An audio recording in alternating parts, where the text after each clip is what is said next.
It is a great pleasure to welcome back the author of Driving Innovation from Within. This is the last in our series with Kaihan Krippendorff. Welcome back, sir. Great to be here again, Aidan. Thank you. It's been great to do this with you, and just when we get to the end, he tells me he's a couple more books on the way as well. So maybe we'll tell our audience about that as well. This is like the Golden Gate Bridge effect. You're just getting to the end and they have to start again. It's called Proximity. I've been working on it for about a year and a half with my co-author, Rob Wolcott. He's the primary conceiver of this idea. And the idea of proximity is that if we take a long view in the direction of innovation, what we could say is that the production and provision of value moves closer to the point of demand in time and space. People want what they want when they want it. 3D printing, for example, is a technology that allows us to produce not only closer to where it's needed, but closer to when it's needed. I go into a car part, get my car fixed, and it should be that I can just print the piece right there when I need it, because it costs more to ship a piece than to manufacture it. And so artificial intelligence allows us to create greater customizability of our products as things become more digitized. Our ability to use sensors, IoT devices, allow us to sense where demand is. The company that gets there first at the point of demand wins. And what we're saying is that as this digital transformation takes hold, that we're experiencing this bundle of technologies, so you might call them fourth industrial revolution technologies, it's enabling us to move a leap closer towards what we call P equals zero, the point where production and provision of value is exactly at the point of demand. So let's get into this book, because I absolutely, everything we've been working towards, and as you said with your new books, you're building towards these all the time, and you'll kind of pull out a piece and kind of go, you know what, that's really developed, or that really worked with a client, and I want to share this kind of learning. And that's the case with this book. And what I found, in a way, I was reflecting on the introduction you wrote for Driving Innovation from Within, and I felt that you had hit the metal phase in your consulting work, in a way, or your writing work, where you were, and just for those who haven't followed us up to date, the metal phase is this time of discontent, like that all progress comes from discontent with the way things are. You were frustrated with not seeing enough success with corporate innovation attempts. And that was until you worked with Jen Feiwal from McCullen. For years, I was doing these Outthink the Competition workshops.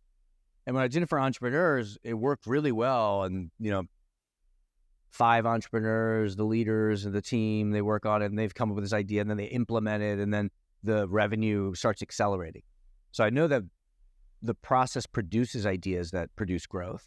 But usually when I did it inside an existing company, we would find that the idea hits bureaucracy and politics and priority, issues with priorities and funding and stuff like that. But I kind of grew to believe that the large companies were stuck in metal, that it wasn't possible for you to innovate from within. And most people believe that, right? If you look at lists of most innovative companies, it's the most innovative business people, it's usually entrepreneurs. Like, who do we talk? We talk about Elon Musk, we talk about Steve Jobs, we talk about Jeff Bezos, or, the people who are entrepreneurs. And so I fell into that belief that I think most of us believe. Entrepreneurs are the innovators. They're the ones that create the creative destruction, and then large companies either die or they copy. So is it, what's the point of me doing these workshops inside these large companies then, right? They would pay me a good deal of money to come in and do workshops and training. So that was a good business, but I was like, back in my mind, I was like, oh, this is kind of a waste. But then this woman, Jen, she came up with this idea during a workshop. It was called the job. It became called, originally it was Swoon Reads, and it was this idea of like a platform for would-be self-published authors, particularly in the romance genre.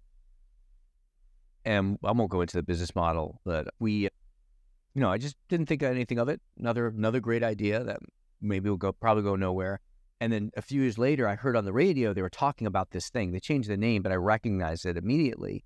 And it had succeeded. It was recognized as a major disruption in the publishing, or innovation in the publishing realm. It cuts against a lot of accepted industry norms. There were hundreds of people on it that were writing books, and it was recognized by CNN and BBC as a big innovation. So I went down to see her. I called her up and said, "Hey, this is amazing. Can I come hear how you did it? I want to see if she is the norm or she's an anomaly. And if she's an anomaly, how did she do it so we can replicate that?" And I went down to her office. I was living outside of New York, and in the suburbs, and I took the train into Grand Central, went to the Flatiron Building and talked to her about how she did it. And that put me on the path of writing this book. And I wanted to see, are there other Jeans out there, right? Now, one thing you should know about Jean is that she created the brand, if you will. She didn't write the book, but she created the whole business model and brand around Goosebumps, around the Babysitters Club. Earlier in her career, she invented the idea of the business model of a school-based book club for kids. So she's been a prolific innovator, but we don't know her. So I wanted to go find more of her and learn how they do it. There was a survey you ran. I'll tee you up with the questions, and maybe you'll tell us what you found. So the first was, you asked them who conceives of transformational ideas. The second was, who develops the idea? And the third was, who commercialized the idea? So maybe you'll share your findings from those three questions you asked. I interviewed 150 entrepreneurs and asked them what the barriers were, which we'll talk about. That analysis was, I found a list of the 30 most transformative innovations over the last 3 decades. This is not my list. It's a list curated by a panel of professors from Wharton Business School based off of thousands of submissions. And they were looking at what are the most transformative innovations. And these are the big innovations. This isn't like Facebook. This is the internet. This is email.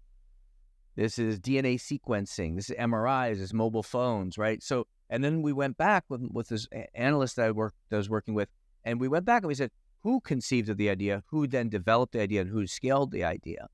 And what we find is that only 8 of the 30 most transformative innovations were conceived of by entrepreneurs. So 70% of society's most transformative innovations have come not from entrepreneurs, but from employees working inside established companies. And if you just sit with that for a little bit, think about this. All we do is talk about entrepreneurs, right? You don't know who invented the innovation that, inside a company, right? You think of it as the company invented it, not the person. So stories we tell about innovation are about entrepreneurs. And yet, if it were not for employee-driven innovation, you would not have a mobile phone today. If you had one, you wouldn't be able to connect it to the internet. If you could, you couldn't send an email. If you got sick, you couldn't get an MRI. You couldn't get a stent. If we sit and think about what the world would look like if it were not for employee-driven innovation, it would be a radically inferior world. Like radically. I'm not even saying like, oh, it's possible. It's like, oh, it's hard, but it's possible. What I'm saying is, if you had to choose, luckily we don't have to choose, but if you had to choose by investing in an intrapreneur or an entrepreneur, 7 times out of 10, you should invest in the intrapreneur. There's this kind of facade of like an employee not being creative and just sort of stamping paper and, doing politics and stuff like that. And so I really wanted to start to contribute to flipping that narrative and to really celebrate the intrapreneur. Because if 70% chance that the intrapreneur is going to create the next transformative innovation that is going to solve the water crisis or solve the climate crisis or solve hunger or whatever, it's going to come from an intrapreneur.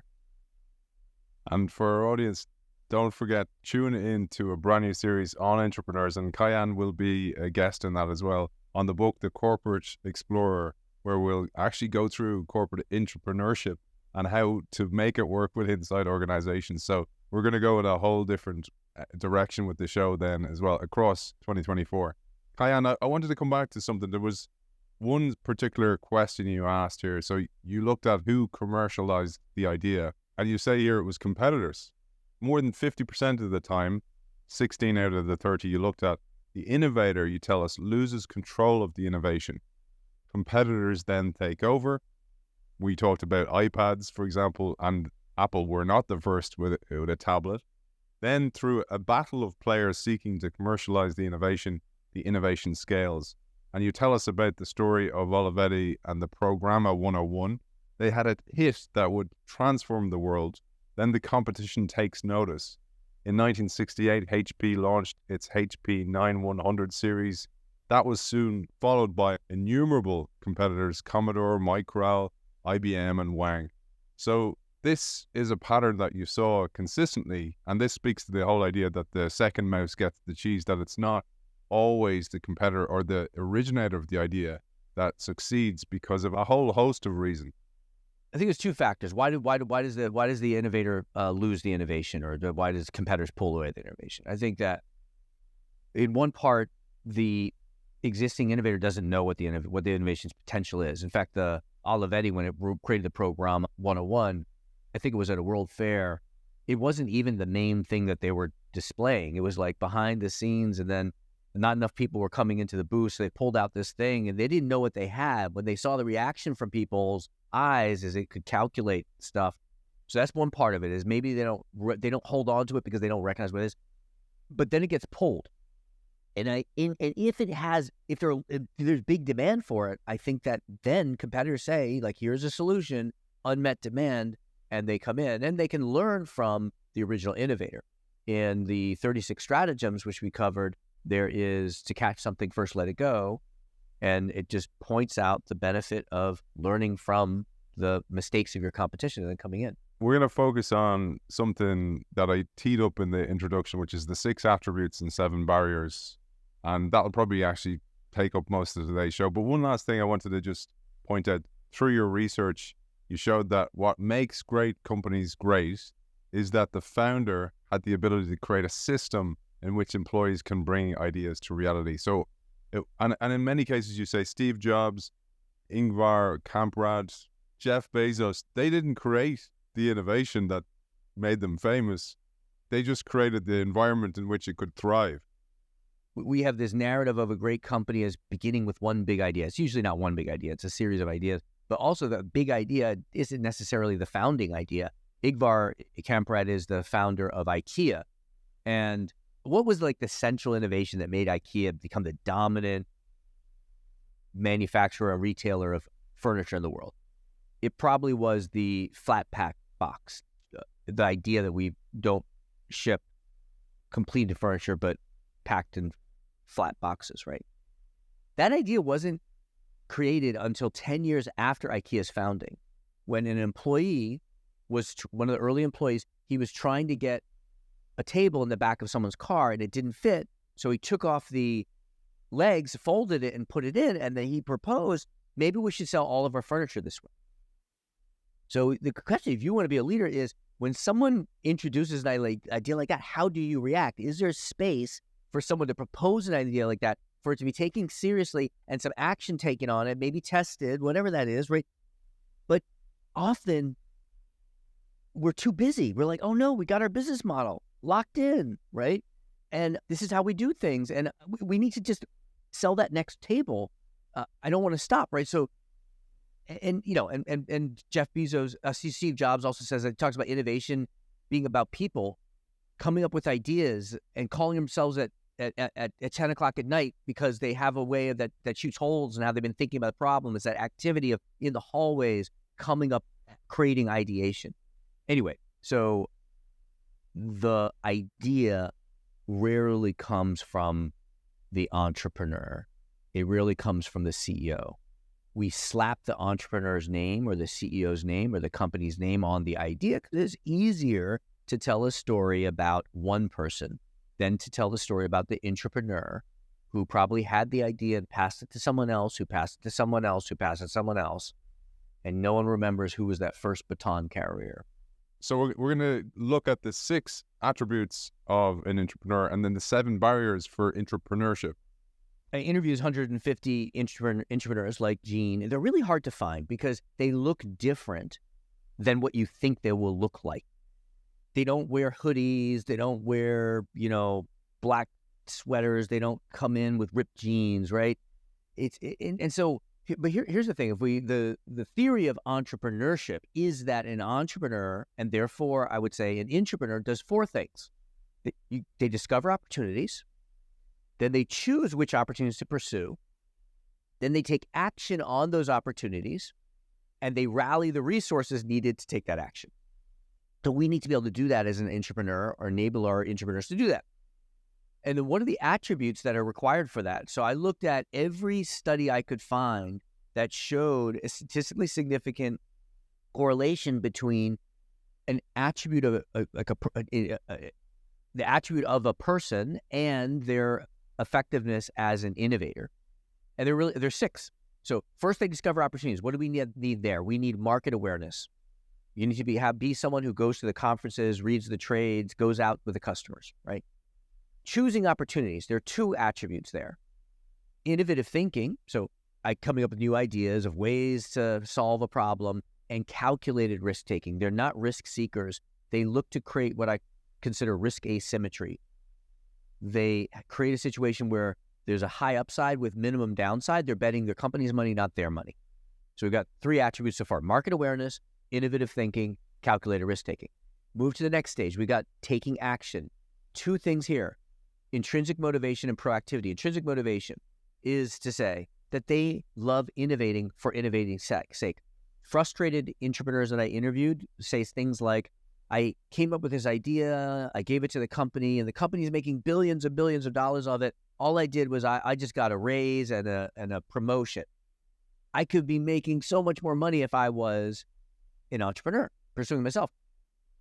The ones that are frustrated say, yeah, but it's true, but I didn't have to put my family's financial risk, my financial situation at risk. I didn't have to live off of ramen noodles and pizza. I didn't have to move into a small apartment. They enjoy innovating. They enjoy the impact. They don't even need to have their name on it, which makes them kind of hard to see. They don't point at themselves. They look back and they say, I built that, or I helped make that happen. And the next attribute for taking action is proactivity. They don't ask permission.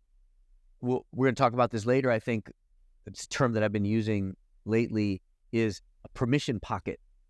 It's a pocket of time at the beginning of the innovation where they don't have permission. They don't go ask their boss if they can do it. They just do it. Now, they take calculated risks, so they're not risking a lot by taking that action, but that allows them to take action. And then finally, rallying resources. The main attribute there is political acumen. They don't view they view the political challenge as part of the problem-solving process. It's not even a necessary evil, like I'm good at it, but I hate doing it. They love it. It's the human side of innovation. So market awareness, innovative thinking, calculated risk-taking, intrinsic motivation, proactivity, political acumen, those are the attributes that we want to look for. Those are the attributes that we want to develop. And very hard to find those attributes. Like if you're interviewing and looking for a corporate entrepreneur, you need to read about it. So if you think about the typical way hiring is done, many people in the recruitment agencies don't know this information. So you can see where the kind of thing you can actually think you're innovative and not have some of these attributes as well. So I find that it's so interesting that if you're a recruiter in this area or you're a hiring company, you kind of need to know this stuff, but you don't, because you're so busy working on the core business today that you don't investigate tomorrow. So there's a lot of stuff in there as well. But you were talking about this in the book, and we alluded to this before. You've created this acronym called Innovate with one N, and this is the common barriers. Out of the 150 innovators that you interviewed, they all told you the most common barriers that existed to innovation. So we're going to share those next, and this is this acronym Innovate.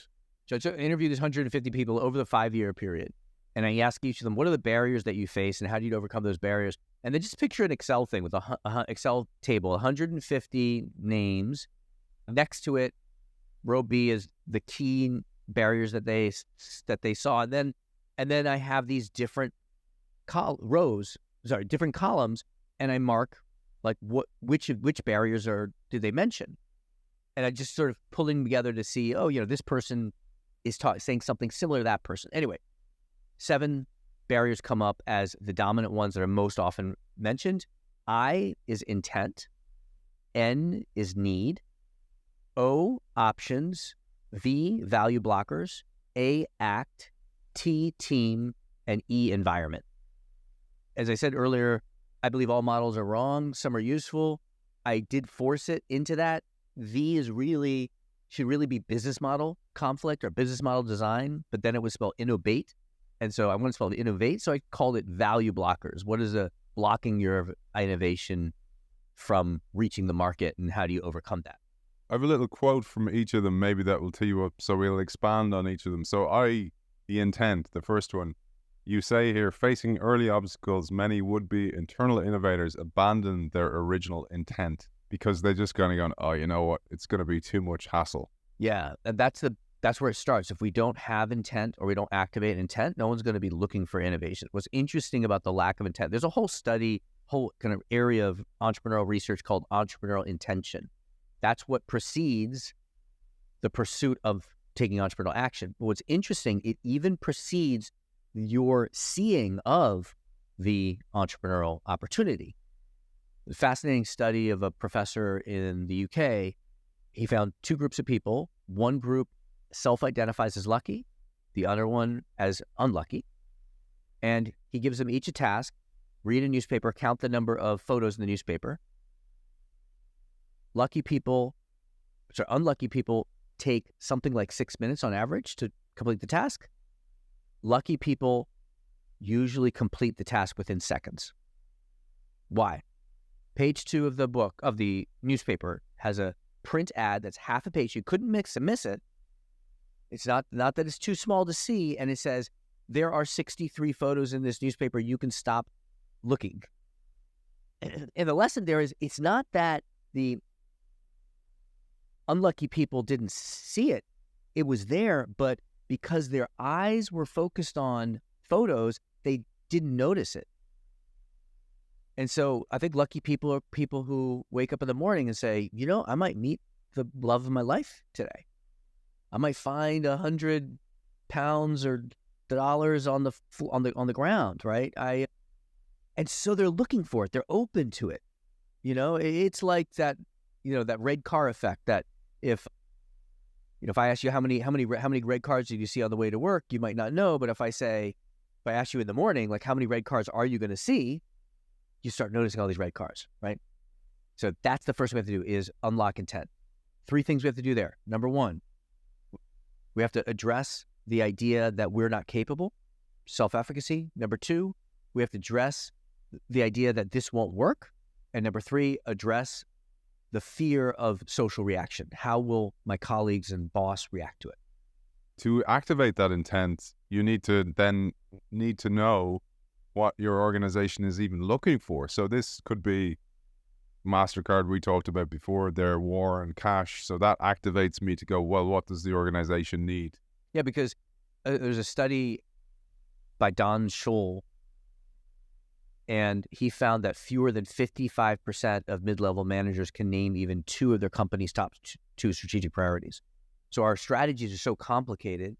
Our people don't understand them. We as entrepreneurs don't understand our company strategy. So the company asks us to innovate, and then we come up with ideas, and the ideas aren't strategically valuable to the company. And so they're rejected. And then we go back to step 1. We argue, we've been told no multiple times, I've lost, and then you lose your intent to innovate. So we really need to understand our company strategies, and companies need to simplify their strategies so everyone can understand. Options is next. And here you say, would-be internal innovators often grow frustrated because they become fixated too early on a few innovative ideas, or even worse, just one. The IKEA effect kicks in. I fall in love with my idea instead of opening up my mind to other options. There's nothing more dangerous than an idea than when it's the only idea you have. That's the issue. Is like, we have one idea, then we pursue it to the death, or we give up on it. And remember, a good success rate of internal innovation is about 15%. I think I used this quote before in our talk. Jeff Bezos said, if you have 1 in 10 chance of 100 times payoff, you got to take that bet every time, but you have to be ready to lose 9 times out of 10. Can you be ready to lose 9 times out of 10? How can you be 100% successful in that environment? Is to pursue 10 ideas. At least one of them is going to work, and consider the portfolio of those 10 ideas, what you're doing, not one idea, another idea, another idea. Then you've got a 90% failure rate. So if we have a large portfolio of ideas, then we can diversify our bets and achieve 100% success rate. I mean, there's one guy, Greg Hale at Disney. He invented the Fast Pass, and when I went to visit him, he showed me on his desk. He's also an Imagineer. I didn't know if you know this, but I thought an Imagineer was a particular role, and there was, your job was Imagineer. No, it's not. It is a distinction. He's responsible, at the time I interviewed him, he's responsible for park safety, ensuring, people don't get hurt in the parks. But he's also an Imagineer. He's had several other jobs. And throughout his career, I forget how many patents, but many, many patents. And he showed me on the desk all these different things that he made up. Before there was a smartphone, he had invented this tablet kind of thing to help people navigate the park, right? And then that evolves into the Fast Pass, which then becomes how Disney is able to automate things and track people and optimize flow and digitize the experience. The question kind of comes up then, how does a Disney keep a place, a guy like that? And you tell us in the book, well, because they help him bring these ideas to life much quicker than going out and selling the ideas, trying to get VC funding, et cetera, et cetera. So it satisfies you. And then you also have the safety net of actually getting paid every month. Yeah, yes, exactly. People have told me that it's slow to start, but once you get traction, you scale really quickly.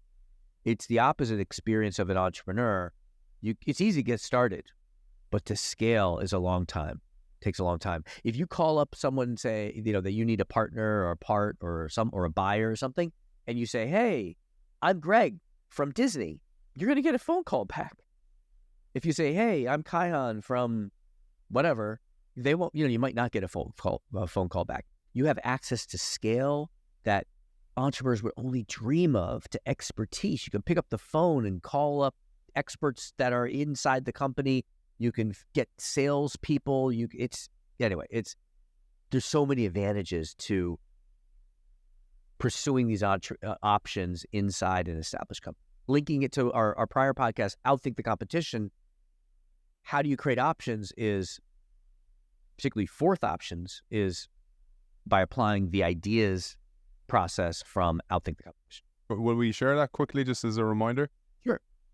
So in Outthink the Competition, you can say Outthink the Competition is all about options, and in it, I present this framework ideas. So we want to generate a lot of options. Step 1, imagine the ideal future. D, dissect the problem and pick an area to innovate in. E, expand your options by ideating lots of options. A, analyze those options and choose which ones you're going to pursue.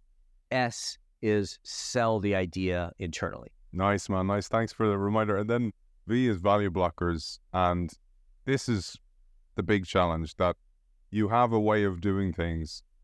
The organization has allocated resources towards that current business model. For example, some entrepreneur comes up with an idea that then competes with that business model or appears to compete with it. But you tell us successful innovators find clever ways to engineer their ideas. So rather than conflicting, they enhance the company's standing. So this is the V that I would have called B for business model or business model conflict. So yeah, you might have heard this term of corporate antibodies. That there's this idea that you introduce an idea inside an established company and these corporate antibodies emerge to kill the idea. You've heard Clayton Christensen talk about how disruptive innovations are inconsistent with the prioritization and budgeting decisions of an established company. I think that that's not a law. I think that's just a warning, and companies have figured out how to address it, and entrepreneurs can as well. So the way that you come up with an idea and you have a natural business model around the idea. If you're an entrepreneur, you could build whatever business model you want around the idea. But if you go through the 8 Ps that we talked about before and say, positioning, how would I want to brand this? Pricing, how would I want to price it? Placement, how would I want to distribute it? Go through the business model, and then you identify where is the business model that I'm proposing inconsistent with the existing business model. You can then strategically predict where you're going to face business model conflict, and then you can go back and redesign your business model to reduce the business model conflict. And if you can do that, you can radically improve your chances of success. If you're introducing an idea that is an entirely new business model, 95% chance of failure. If you're introducing an idea that is within your existing business model, there is only a 40% chance of failure. So it's about moving closer and closer, not 100%, but closer and closer to an idea that fits with your existing business model. Yeah, so tons of examples of that as well. The next one then is the idea of the clash, the catch-22. This is ACT. And you say established businesses tend to ask employees to prove an idea will work before giving them permission to take action, hence your idea of that permission pocket. But there's a quote that I wanted to share by Astro Teller, the CEO of Google's Moonshot Factory X. He said, you can't pre-business plan a moonshot any more than you can paint a masterpiece via color by numbers given to you by a committee. I absolutely love that quote, because it's that challenge of, okay, how much is this going to bring us? When will this be profitable, etc.? That killed, for me, working as a corporate entrepreneur, killed so many ideas because we had a CFO who just did not want to allocate resources to the future, probably because he had a short-minded tenure for himself. He didn't intend to stick around for very long. But it's that challenge for organizations, because naturally as an innovator, you're going to be a risk carrier, and you're going to be seen as a risk carrier throughout the organization. The way I've been describing it is they want you to prove it to do it, but you realize you need to do it to prove it. And that's the catch-22. Established organizations, because they've found a business model that works, you naturally start becoming kind of risk-averse because you know the answers. You want to repeat the answer. You don't want to keep trying new things, which makes sense. But when that becomes a cultural norm or cultural expectation, then you kill off the new things that you could be building. So most organizations have evolved, or large organizations have evolved to accept a prove, plan, execute approach. Prove that this works through a business plan. I'll give you funding, then you go and execute it. But new innovations usually require an act, learn, build approach. Take action on the idea, learn from that action, and then build further on it. This is the agile approach. This is the human-centered design. And when you ask someone to prove the idea, either you can't or they make it up, because you don't know how a customer is going to react to a new product until you've shown them the new product. If it's truly a new product, you can't go look up what's the average adoption rate of this type of product. It doesn't exist. But you still have to put an adoption rate in your financial projection. So you make up this projection, which is just completely made up in order to get funding. And then you learn that actually it's wrong, right? Actually, adoption is much higher or much lower. And so, but the thing that's interesting is that we think of this as some new thing, right? We think of it as it's Silicon Valley, Google invented this idea, but no. This was, HP, it developed the first electronic calculator. It asked a marketing firm to prove that there's a market for this, because if they couldn't, then we're not going to launch it, right? Not going to release it. They proved that there is no market for an electronic calculator. Why?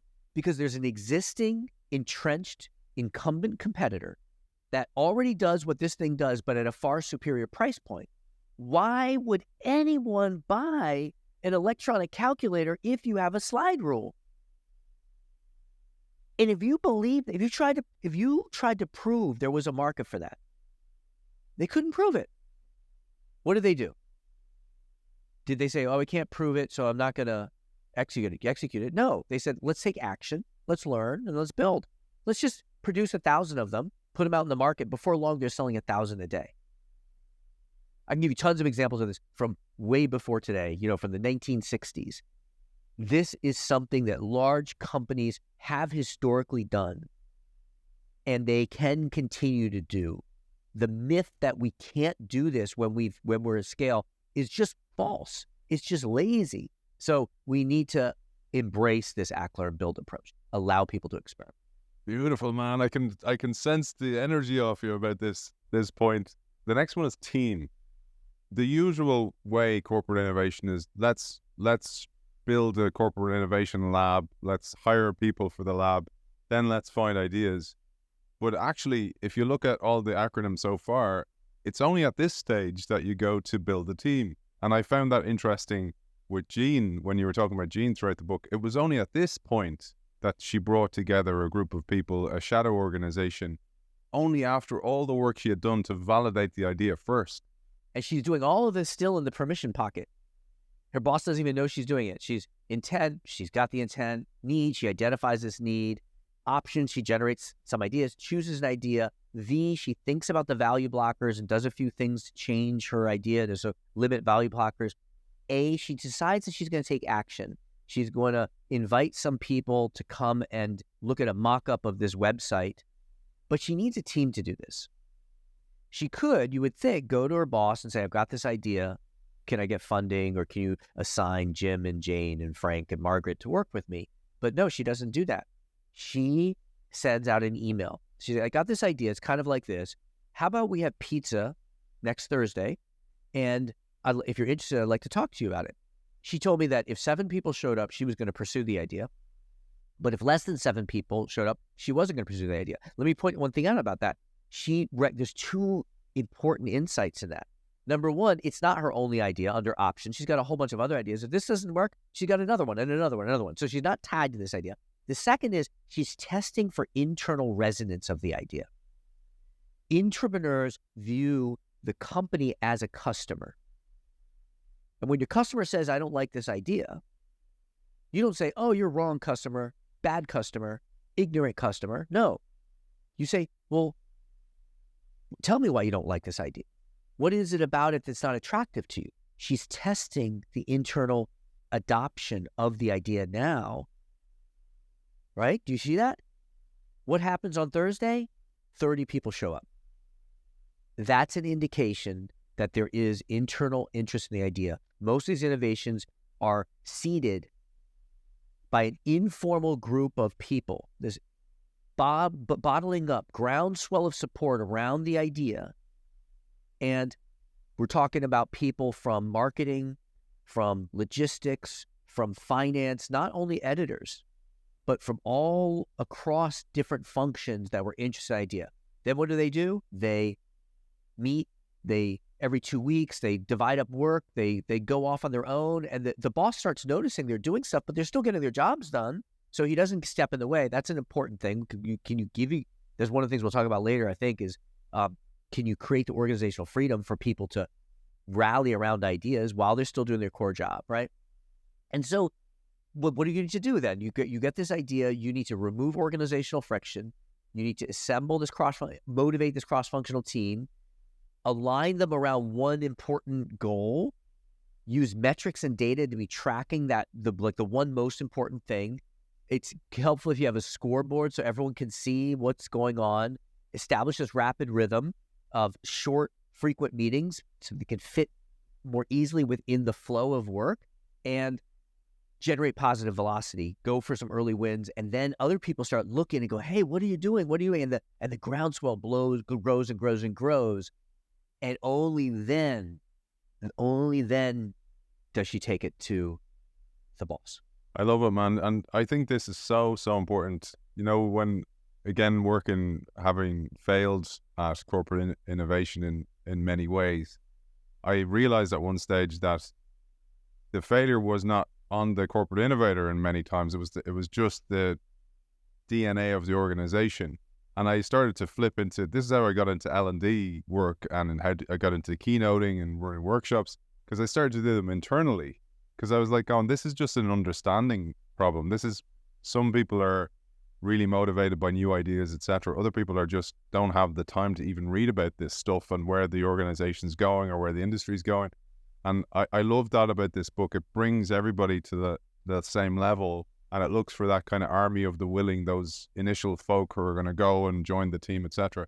But then the next part, and probably the most important to bring the idea forward forever, is E, which is environment. And here you say, successful internal innovators figure out how to create islands of freedom, you call it, from which they can access the talent, structures, cultural norms, and leadership support that will support their attempts at innovation. And here you talk about fringes, edges, and islands of freedom. So you were at the edge up until this point, into IN-OVATE. You got the team working at the edge, and you need to start coming into the center, getting the organization behind it. As I said earlier, successful internal innovators view the political challenge as part of the problem-solving process. They've got strong political acumen. And one pattern that they use to apply this political acumen, so you want to do the usual things, right? Look at your stakeholders, who are going to be the early adopters and advocates, who are going to be the positive skeptics, the negative skeptics, and go and work the tails of this internal adoption curve. Got to do all that stuff. Who's got high power, who's got low power. You got to do all that. And there's a lot of tools and books and stuff about how to do that. But what I found really interesting is this idea of islands of freedom, that there is an obvious place where you should take this idea. You should take it to your boss or your boss's boss. But what they often do is they take it to an unexpected place where they see they will find the freedom to pursue the idea. So, for example, there's one guy, Elliot Berman.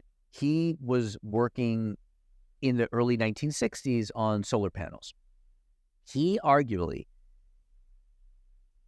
innovated solar panel technology more than any other individual in the history of solar energy. He brought down the cost to produce a kilowatt of energy down by 80%. His problem was his employer, Exxon, was not naturally supportive of funding something that could cannibalize his core product, right? So what he does, really clever, he says, where in the company will I find an island of freedom where I will get support to pursue the next step on this idea? And the island of freedom is sitting right off the shore on offshore oil rigs. And he says, look, I'm not talking about making this thing as an external opportunity. This solves an internal problem, which is we can't power our oil rigs consistently, but if we put solar panels on them, we can.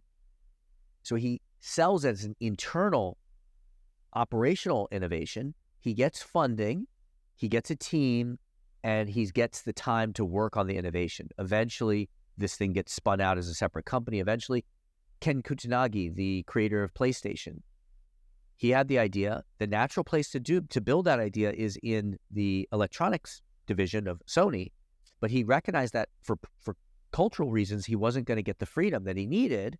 So instead, he gets permission to build it in the entertainment division, the division that develops music and video. So the key here is don't take your innovation to the default place that you should take it. Maybe don't even take it to your boss. Step back, look for islands of freedom, and then place the innovation where you're most likely to get the support that you need. Again, it highlights the amount of work. I mean, people think innovation's not a discipline. It takes massive discipline to go through all these steps. It's not as fun as it might look like from the outside. There's certainly no foosball table inside at this stage. You've gone through all this hard work. You might earn the foosball table later on, but this is a huge amount of work to get to this point. And again, I just want to point out the book is full of acronyms and helpful tools and case studies and stories like Kaihan has tipped on today, many, many of them. Kaihan, I have a final quote that really I thought encapsulated your call to action for the world from this book as well. And I'd like to finish with that as a way to thank you for all your commitment to this series. And again, I'm like, one of the reasons I do this is like, I feel like I've caught up with somebody's work. If I read their most recent book and then I find out they have a whole back catalog, I go, oh, I need to now read all the back catalog. And now you're going to go and do it again. So we will be back to do more on your future books as well. But as I'm reading this, I'd love you to have a think about your final call to action for our audience as well, and maybe your final word on the entire series as well. So I'll go here now to give you time to think. So you wrote here, and I loved what you wrote. You said more than 80% of employees in the United States and most other developed countries are disengaged at work.